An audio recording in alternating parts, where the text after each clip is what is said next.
Greetings, everyone. Welcome back to my channel, Hidden Alchemy by Sade. My name is Sade. If it's your first time listening to any of my work, welcome. I am a holistic and wellness coach focusing on spiritual, physical, mental, and emotional well being practices to really help people transform their life and to learn how to tap into their personal power and alchemize their life, their situations, and continue just being a dynamic human being. So, if you're interested in my work, feel free to head over to my website where you can find tons of my work, my offerings, my services. Feel free to send me a message and we can get a consultation started for you. Now, the purpose of today's video is to dissect the October astrology. There's a lot of change happening in this October month, but change is great. I like to think of the optimistic, positive side of things. I am a Sag North node, so I love to find the silver lining throughout all of the change. So feel free to get your pen and paper ready if you would like to write down some notes so that you can really take some time to understand where are these changes going to take shape and take place in my life so that I can prepare. The purpose of astrology is not to become nervous or afraid of what's to come, but it's really to know, okay, this is a possibility of how these energies can work. Now I can take the time that I need to prepare. So when it happens, I am ready to receive the ultimate benefit of these transits. So let's go ahead and dive into it for the month of October. So first of all, we have starting out the month, we have the Libra solar eclipse. And if you want deeper information about the Libra solar eclipse, head over to my channel where you will find the solar eclipse video where I dive a little bit deeper into the aspects that we have supporting this eclipse and what to really expect and look for during this eclipse energy. And whenever we're working with eclipses, I do want to make it very clear that just because the eclipse is happening on the second, we have really been in eclipse season since Virgo season because we had the lunar eclipse in the sign of Pisces during Virgo season. And then once we went into Libra season, we were anticipating this Libra eclipse.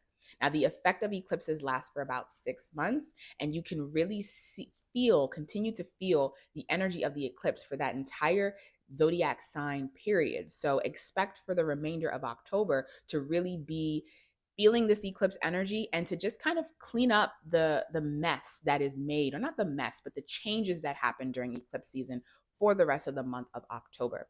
So we have that happening on the second in the sign of Libra, where we are finally letting go of outdated relationship dynamics, ways that are not promoting harmony, balance, ease, and most importantly, fairness and justice in our life, because that is what Libra rules.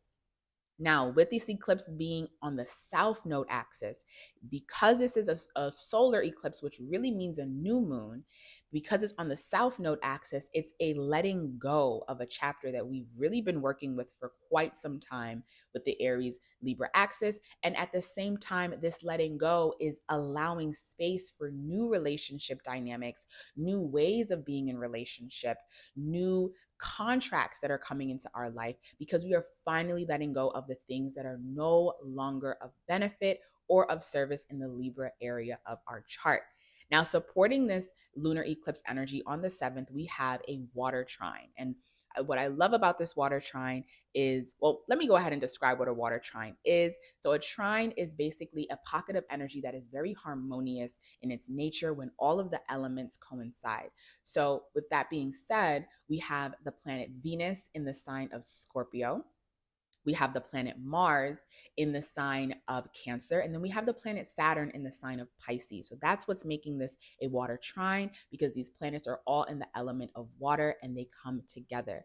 So when you have the planet of Saturn that rules restrictions, boundaries, and as well as karma being the seeds that we planted, what we're reaping from those seeds. We have that in Pisces. We have Mars being how we act in terms of conflict, or just how we act in nature in general. What inspires us to get motivated and moving in our world in the sign of Cancer. And then you have Venus, the ruler of this eclipse, in the sign of Scorpio, Venus being how we like to be in relation with people, how we like to relate to the world around us, and how we like to attract the things that we want in our life.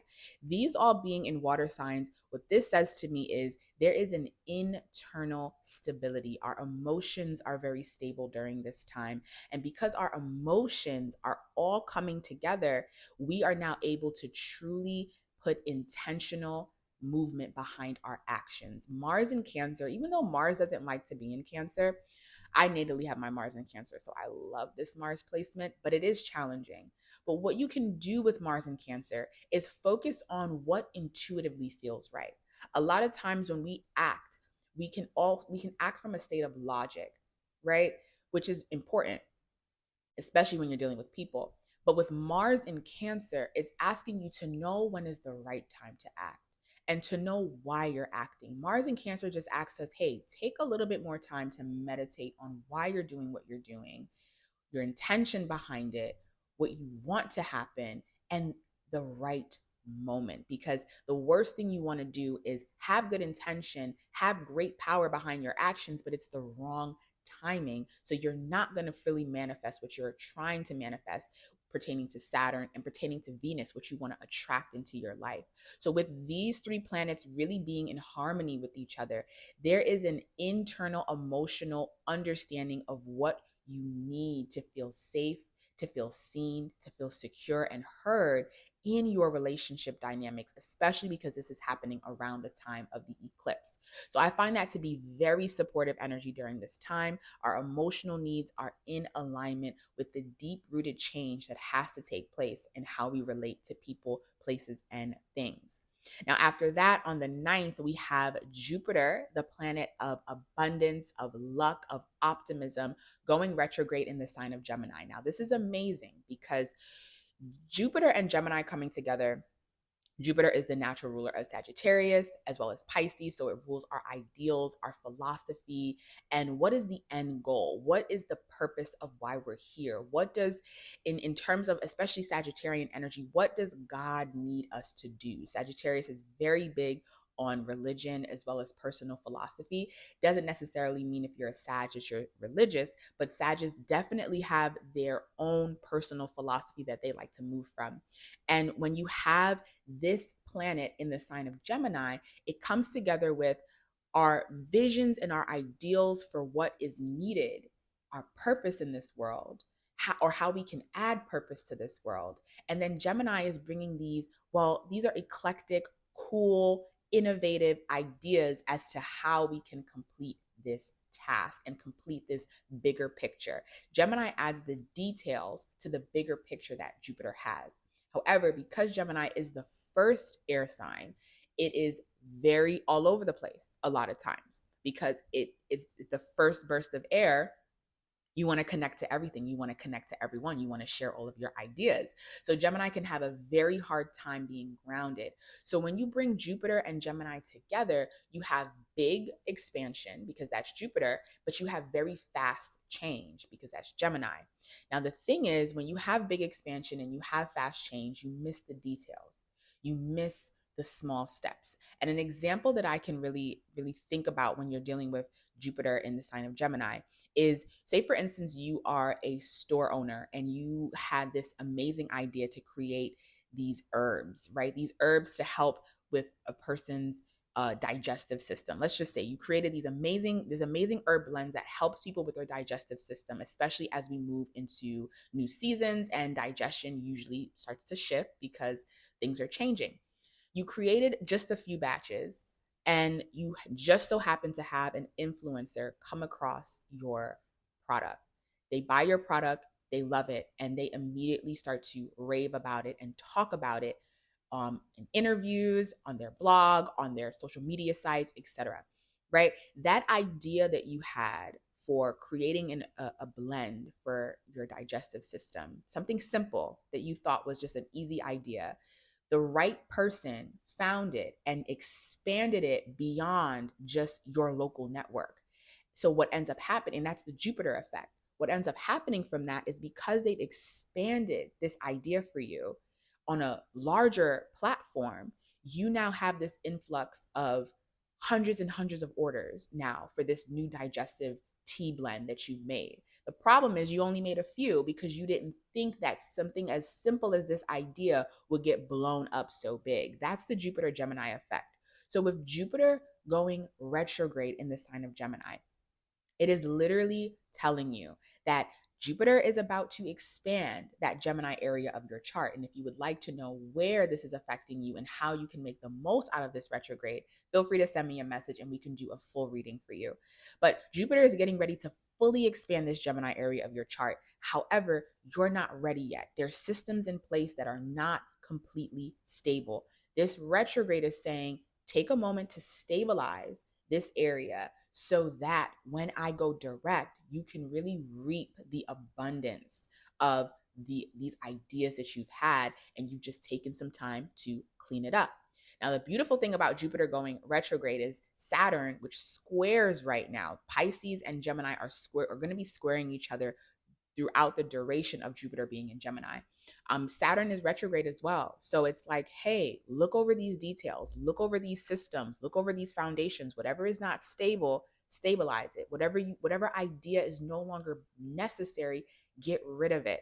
So I love retrogrades. It's a very good time to revise, to edit, to go over so that you can really prepare for great reward.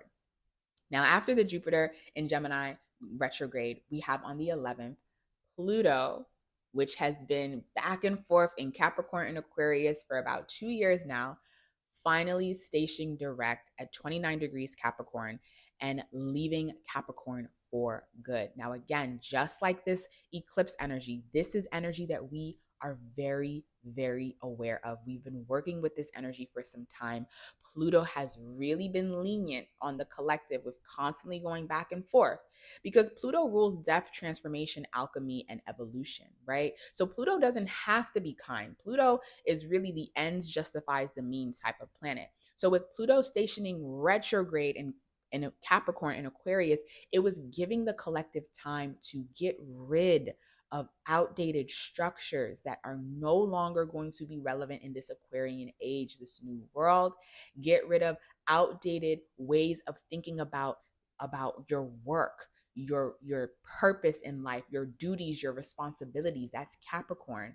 Okay? And really healing any type of generational karma, because that too is Capricorn. Any type of generational karma that you have brought with you from your family line. And Pluto being in that Capricorn area of your chart, especially if you have it in your 10th house or your 4th house, you are really healing generational karma and you are activating a new way of moving in this world that will be more Aquarian.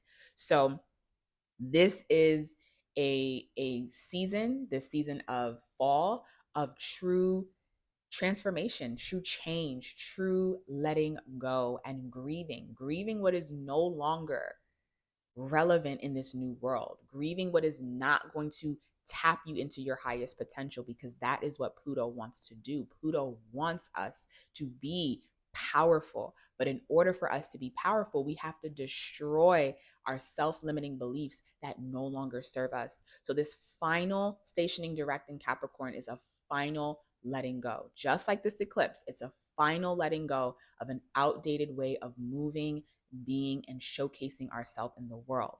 So really take some time to grieve these endings, these doors closing. But again, we have the support of the water trine letting us know that our emotional needs, no matter how hard these changes are, our emotional needs are being met by these deep changes happening and taking shape and taking place.